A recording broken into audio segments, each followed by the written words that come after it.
భారత్ పాకిస్తాన్ మధ్యన మ్యాచ్ అంటే మనకి గెలుపు ఓటమిని పక్కన పెట్టేస్తే ఇంకొక పెద్ద విషయం మనకి ఎక్కువగా ఇదవుతూ ఉంటుంది. అదేంటి అంటే షేక్ హ్యాండ్స్. అయితే భారత జట్టు ఆసియా కప్‌లో పాకిస్తాన్‌తో దాదాపుగా 3, 4 సార్లు ఆడింది. ఫైనల్ మ్యాచ్‌తో కలిపి. అయితే ఆడిన ప్రతిసారి సూర్యకుమార్ యాదవ్ కెప్టెన్సీ వల్లనైతేనేమి కానీ, తను ఇచ్చిన స్ట్రాంగ్ ఇది వల్లనైతేనేమి కానీ, షేక్ హ్యాండ్ ఇవ్వడం కుదరదు అని చెప్పి చాలా గట్టిగా చెప్పాడు. ఎవరు? సూర్యకుమార్ యాదవ్. సో, టీమ్ అంతా కూడా అదే చేసింది. దాని మీద పగ పెంచుకొని, కక్ష పెంచుకొని మన ఆసియా కప్ ట్రోఫీ అనేది మన భారతదేశానికి గెలిచిన తర్వాత ఇవ్వకుండా దాదాపుగా గంటన్నర పాటు పాపం అలిసిపోయిన మన ఆటగాళ్ళని అలాగే మైదానంలో వెయిట్ చేయించి చాలా పెద్ద తప్పు చేశాడు ఆ జట్టుకు సంబంధించిన కన్వి అనే వ్యక్తి. తెలిసిందే కదా మనందరికీ. అయితే ఇక సూర్యకుమార్ యాదవ్‌కి కోపం పెరిగిపోయి తను వాళ్ళ జట్టుతో కలిసి అంటే మన భారత జట్టుతో కలిసి టోటల్లీ ఇగ్నోర్ చేసేసి బాయ్‌కాట్ చేసినంత పని చేశాడు. సో, ఇదంతా ఎందువల్ల జరిగింది అంటే, మన భారతదేశం వాళ్ళకి షేక్ హ్యాండ్ ఇవ్వలేదు. కరచాలనం ఇవ్వలేదు. కరచాలనం ఇస్తున్నప్పటికీ కూడా పక్కకెళ్ళిపోయి వాళ్ళు వాళ్ళ ఒక్క దేశానికి సంబంధించిన ప్రోటోకాల్స్‌ని ఫాలో అయితూ వచ్చారు. ఎందుకనంటే, అంతకుమునుపు ఆపరేషన్ సింధూర్ జరిగింది. ఇంకా చాలా విషయాలు చోటు చేసుకున్నాయి.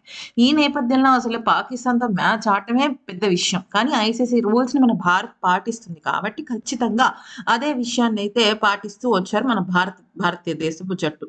అయితే ఈ నేపథ్యంలో ఆహ్, మ మీడియాతో మాట్లాడిన సూర్యకుమార్ యాదవ్ చాలా స్ట్రాంగ్‌గా, క్లియర్‌గా ఒక మాటైతే చెప్పేశాడు.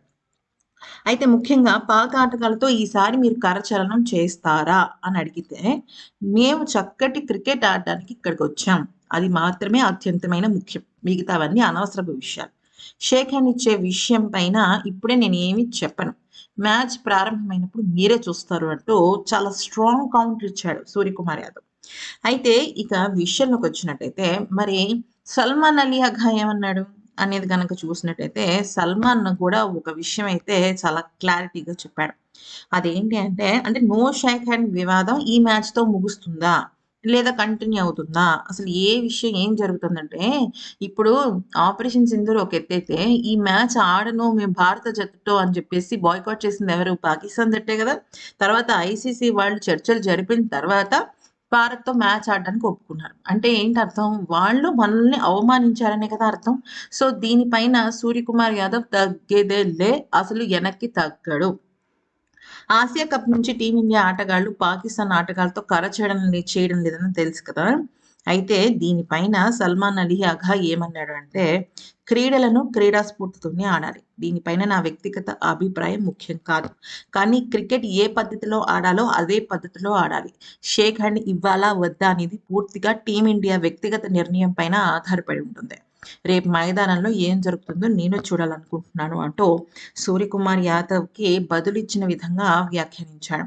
అయితే ఈ కీలక సమావేశానికి ఈ కీలకమైన మ్యాచ్‌కి ఐసీసీ చీఫ్ జైషా హాజరయ్యే అవకాశం ఉందన్నమాట. ఎందుకనంటే ఈ మ్యాచ్‌కి కేవలం ఆహ్, జైషా మాత్రమే కాదు పాకిస్తాన్, బంగ్లాదేశ్, భారత్‌కి సంబంధించిన ప్రతినిధులు వస్తారు.